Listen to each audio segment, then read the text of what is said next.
Hello, once again, YouTube land. This is going to be a first for me.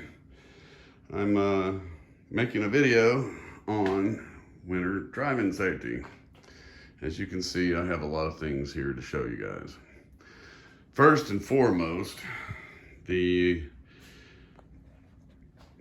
daylight savings time. Guys, bear with me. I'm going to try and do this in one take. Daylight savings time is coming up, and everybody knows you should be replacing your batteries in your smoke detector system. All right, well, that's just the start of it. Most of us in this world have to deal with winter, and Mother Nature is never very good to us. And this is one case where I can at least try to help you guys, because I've been caught out in some bad weather, unprepared, and it's no fun. All right, as you can see, I like to collect backpacks, but it's time to put together a winter survival kit that you keep in your trunk. It's like an everyday carry, which is what I got over there. But yeah, it's important that everybody knows that, you know, at any moment you could be caught in a winter storm, and that's no fun. I've been there. You ever change a tire in the rain? Done that. It's really important to be prepared for this stuff. And you know, when it's talk prepper, people, you know, think they're into the world stuff. No. You got to prep yourself, just like a pilot has to do a pre-check. You have to prep yourself for these occasions. So down here in the Mid-South, we don't have too much to worry about it, but I have been up north, and I do have family up there, and I may have to make a drive up there in the dead of winter. All right, and if I do, I want to be prepared in case I end up in a snowbank. And I don't know if you guys ever been in 30 below zero temperatures, but if you're not prepared, like the people were in Atlanta a couple years ago, you're going to be sitting there freezing your tail off. Now, first thing is, you need a good suit. This is a snowmobile suit that my father-in-law gave me back in the 90s. It's a real good one, duck's back, and it has survived over the years. And it's really good suit. So I pack this in my special bag here every winter so that I can be prepared. Also, being a part of the SnowCon crew up at the airport, I have to be prepared to go out in the snow and work in it. So this is my prep. I've got hats, I've got winter masks, I've got balaclava, I've got winter gloves, I've got extra underwear and socks, I've got long johns, I got wool socks, more wool socks in case these get frozen and cold. I mean, folks, you never know. You could be upside down in a friggin' snowbank at any moment and not be prepared for this. Now, everybody should have a good pair of boots, and you know, I'm no different. I bought these boots, probably about 30 years ago. They're really good boots. They're called Sorels, and they're like 40-degree below zero boots. I used to use them when I went ice fishing. But, you know, you should always have a good pair of boots here. But these are going in my bag. All right, it's probably the first thing I stick in there.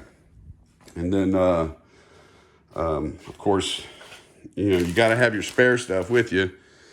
Working gloves in case you have to do something like change a tire. And so this being my everyday carry bag, and it has all my emergency stuff in it, like toothbrushes and the straws, and yeah, I've got a lot of duplicity here. I've got more long underwear and more spare clothes.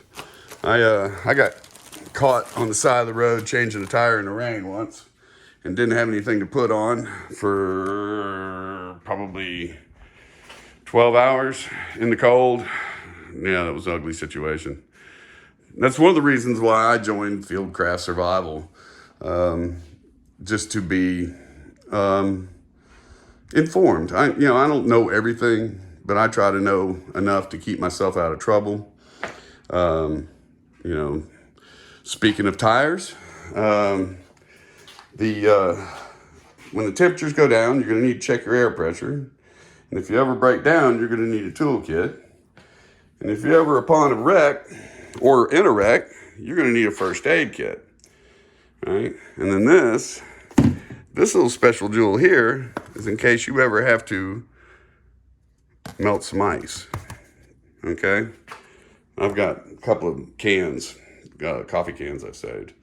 Now, before the cold temperature set in, you should always get your oil changed. The car runs better on fresh oil. I highly recommend you do that. So, what we got here now? Let's check this out. We got first aid kit, fresh oil change. We got alcohol and a burn kit for melting ice. We've got a tool kit. We check our air pressure in our tires, make sure they're okay. Because when it gets cold, your air pressure goes down. All right? But, you know, Fieldcraft Survival has taught me a lot of things.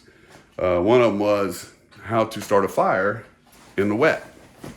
And one of those tricks is to use the Vaseline with the cotton balls. So I have a jar of Vaseline over here that I have nearby. And I have some cotton balls in a baggie. So I can start a fire if I need to. I've got spare lighters. I collect Bics too. And then, of course, surviving means you need to have a kit for just about everything. This one here is my tornado kit. It's got my emergency radios in it. It's got my paracord in it. It's got my Leatherman tools. It's got my emergency radio. It does a lot of things in here. But, yeah, my survival knife with the compass. You never know when you're going to lose GPS ability. You never know when you're never going to, the phone's going to go dead and you're going to be left to be navigating on your own. So, always be prepared, folks. Make sure you have your stuff together. If you don't have your stuff together, you're going to wish you did. If you ever end up like they did in Atlanta, it was just a horrible situation for them. And I just can't imagine what it would have been like being stuck in traffic in a road that's, you know, frozen and not going anywhere and not being able to get home, running out of gas, stuff like that. So, folks, please, the daytime savings is coming on, daylight savings. Not only check your batteries in your smoke detector, but check your tire pressure, check your first aid kits, check your boots, check your stuff, make sure you're prepared. Don't get caught out.